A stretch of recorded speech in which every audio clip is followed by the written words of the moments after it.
नमस्कार दोस्तों, स्वागत है आपका day number 3 of how to remove fear of public speaking series में।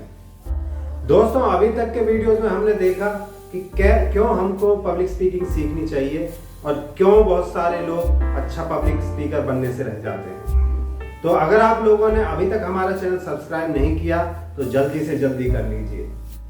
आज के सेशन में मैं लाया हूं कुछ टिप्स कि कैसे आप अपनी पब्लिक स्पीकिंग की जर्नी की शुरुआत करें। Number 1 tip is start with commitment. Friends, जब कमिटमेंट की बात आती है तो हम ये नहीं कह सकते कि आप 50% कमिटेड हो या फिर 80% कमिटेड हो। Either you are fully committed और not committed at all. Thomas Edison का एग्जाम्पल लेते हैं। जब उन्होंने इलेक्ट्रिसिटी बल्ब का आविष्कार किया तो उससे पहले वो 10,000 बार फेल हो चुके थे, बट उनका माइंडसेट देखिए। किसी ने अगर उनसे पूछा कि आप बल्ब का आविष्कार करने से पहले 10,000 बार फेल हुए हैं, उसके बारे में आप क्या कहना चाहेंगे? तो थॉमस एडिसन का कहना था, I have not failed 10,000 times, I have found 10,000 methods by which a bulb cannot be formed। तो दोस्तों, क्या लाजवाब एग्जाम्पल था कमिटमेंट का। तो कभी घबराएं नहीं अगर आप किसी टाइम फर्स्ट अटेम्प्ट में, सेकंड अटेम्प्ट में फेल हो जाएं, क्योंकि फेल का तो डेफिनेशन ही है first attempt in learning. Tip number 2 is madness. जी हां दोस्तों, आपने बिल्कुल सही सुना। आपको पब्लिक स्पीकिंग के पीछे मैड होना पड़ेगा। जब तक लोग ये नहीं कहते कि इस लड़के को या इस लड़की को बिल्कुल पागलपन आ गया है पब्लिक स्पीकिंग के पीछे, तब तक आप समझ लेना आपकी मेहनत में कुछ ना कुछ कमी है। फ्रेंड्स, एक कहानी सुनाता हूं। एक बार जॉन नाम का एक पर्सन अपनी फैमिली के साथ किसी ट्रिप पर जाता है। ट्रिप पर जाने से पहले उसने जस्ट अपनी गाड़ी का एक पंक्चर लगवाया होता है और रास्ते में उसको अपनी गाड़ी से आवाज आनी स्टार्ट हो जाती है। तो जॉन अपनी गाड़ी को साइड में लगाता है और उतरकर जब वो देखता है तो उसकी गाड़ी के टायर के, एक टायर के जिसमें उसने पंक्चर लगवाया था, उसके चारों नट लूज होकर गिर चुके होते हैं। अब जॉन को समझ नहीं आता। पहले तो उसको बहुत गुस्सा आता है कि उस मैकेनिक पर उसने अच्छे से अपना काम नहीं किया, शायद उसने वो नट अच्छे से टाइट नहीं किए जिसकी वजह से वो गिर गए। बट अब उसको समझ नहीं आ रहा था कि वो क्या करे। उसका दिमाग बिल्कुल खराब हो गया था। Now he was looking for some solution, but उसको जब कुछ समझ नहीं आया तो उसने हेल्प के लिए नजरें दौड़ाई। तभी उसको पास में एक पागलखाना दिखाई दिया। वो वहां पर जाता है कि शायद वहां पर कोई पर्सन उसको मिल जाएगा जो उसकी मदद कर सके। तो जाते ही उसकी सबसे पहली मुलाकात एक पागल से होती है। पागल उसको कहता है कि आपको क्या प्रॉब्लम है? तो वो कहता है कि यार तुम मेरे से बात मत करो, मेरे को बताओ यहाँ पे और कोई है क्या? तो पागल बोला कि मैं आपकी मदद कर सकता हूं, प्लीज टेल मी। वो पर्सन थोड़ा फ्रस्ट्रेट होके उस जगह से दूसरी जगह जाके कोशिश करता है कि कोई उसको मिल जाए, बट दूर दूर तक कोई उसको दिखाई नहीं दिया। फिर वो उस जगह से गुजरा जहां पर वो पागल था। पागल ने फिर उसको टोका, कैन आई हेल्प यू? तो वो पर्सन बोला, अरे यार तुम मेरी क्या मदद करोगे? You are mad, you can not help me. पहले ही मेरा दिमाग खराब है उस पर्सन की वजह से, उस मैकेनिक की वजह से। तो पागल बोलता है कि आप जस्ट मेरे को बताइए, I will try to solve the problem. तो जॉन ने सारी बातें बताई कि कैसे उसके टायर के जो चारों बोल्ट नट हैं वो लूज होकर गिर चुके हैं। अब वो अपनी जर्नी को कंप्लीट नहीं कर सकता। तो वो पागल बोलता है कि बस इतनी सी बात, आपके जो बाकी 3 टायर हैं उसमें 4-4 नट हैं, you can loose 1 nut from each of the tyre, और आप जो है 4 नट उसमें लगा दीजिए। और जॉन कहता है, ओ माय गॉड, ये चीज मेरे को क्यों समझ में नहीं आई?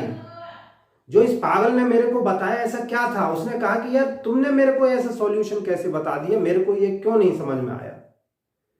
तो वो पागल बोलता है कि to get a solution, to get a successful solution of a problem, you need to become mad। दोस्तों, ये कहानी आपको थोड़ा सा अटपटा लग सकता है, but you have to become mad to improve a skill. और यहां पर मैड का मतलब पागल एक तरीके से नहीं है, इसका फुल फॉर्म आप मान के चलो मेक ए डिफरेंस। कि जब तक आप एक स्किल को इंप्रूव करने के लिए उसके पीछे पागल नहीं हो जाओगे, तब तक आप अपनी उस स्किल से बाकी लोगों की जिंदगी में डिफरेंस नहीं ला सकते।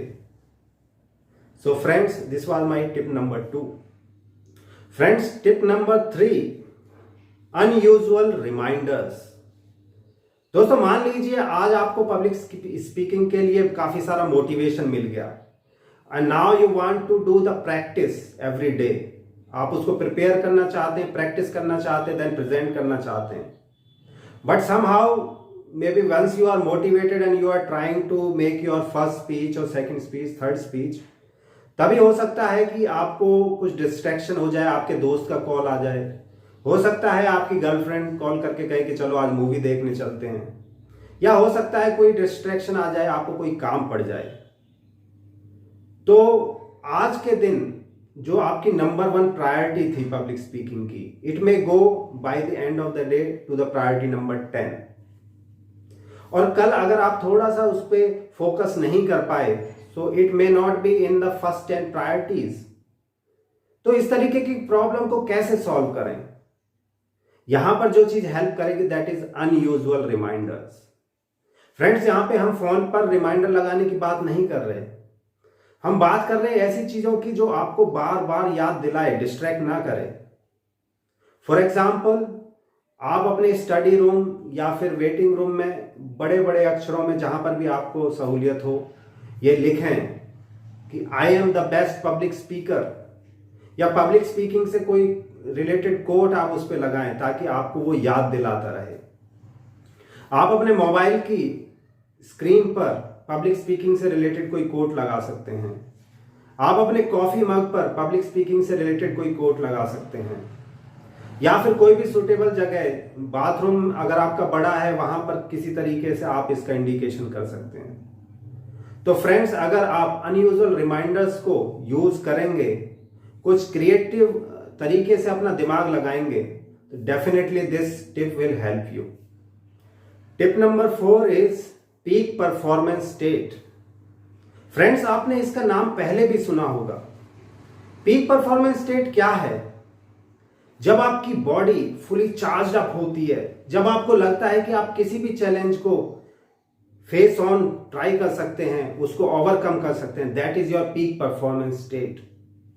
आपकी बॉडी फुल्ली चार्ज होती है। तो दोस्तों, कैसे हम अपने आप को पीक परफॉर्मेंस स्टेट में लाएं? इसके लिए आपके अगर प्रेजेंटेशन है तो उससे पहले back to the stage you can make some powerful physical movements. You can say I can do it. अगर आपको कहीं भी लगता है, देखो, अगर किसी पर्सन की बॉडी लैंग्वेज सही नहीं है, so he can not deliver a powerful speech. Powerful speech के लिए अपने शरीर में आपको पावर लानी पड़ेगी and you have to repeat the incantations. आपको बोलना है, I am the best speaker in the world, today is my time, I will do it, I can do it, other people will inspire from my side. तो दोस्तों, इसके अलावा आप mirror के सामने भी प्रैक्टिस कर सकते हैं। You can repeat the incantations, so that will very much help you. Friends, tip number 5 and the last and most important tip. Take the opportunity, grab the opportunity with both of your hands. दोस्तों, कई बार opportunity हमारे सामने होती है और हमारा दिमाग सिर्फ इस कश्मकश में रहता है कि शायद मैं राइट पर्सन नहीं हूं, शायद मेरे अंदर वो कैपेबिलिटी नहीं है, शायद मैं प्रिपेयर्ड नहीं हूं, लोग क्या कहेंगे। दोस्तों, हमेशा ध्यान रखें कि इस तरीके के एक्सक्यूजेस हमेशा रहेंगे, बट अपॉर्चुनिटी हमेशा नहीं रहेगी। तो फ्रेंड्स, उस टाइम पर क्या करें जब आपके सामने अपॉर्चुनिटी हो? First of all, you must be focused कि कभी भी अगर अपॉर्चुनिटी आती है तो मेरे को ग्रैब करना है। सेकेंडली, अगर आप उसके लिए प्रिपेयर्ड नहीं भी हैं या आपका माइंड जो है एक्सक्यूजेस देता है, तो I would suggest a rule which is very good for this situation. इसको बोलते हैं 5 सेकेंड रूल, और ये सेम टाइटल की एक बुक है by Mel Robbins. 5 second rule कहता है कि अगर आपको कोई डिसीजन लेना है तो आपको 5 सेकेंड से ज्यादा उस डिसीजन पर नहीं देने। तो अगर आपको कोई फ्रेंड आपकी पार्टी में इनवाइट करता है कि just give few words about the birthday party और समथिंग, तो आपको ये ध्यान नहीं देना कि अरे नहीं मैं तैयार नहीं हूं। आपको सिंपल 5 सेकेंड रूल अप्लाई करना है। You have to just say 5 4 3 2 1 और आपके माउथ से आइदर यस और नो, दैट्स ऑल। और उस डिसीजन पर डटे रहना है। और मैं आपको गारंटी देता हूं कि अगर आपको पब्लिक स्पीकर बनना है तो 5 4 3 2 1 के बाद आपके मुंह से यस ही निकलना चाहिए। Yes I will give this opportunity, yes I will give this speech, yes I will make a powerful commitment to do this. तो दोस्तों, I hope you will find all this 5 tips very beneficial and just kickstart your journey for public speaking. Thank you very much.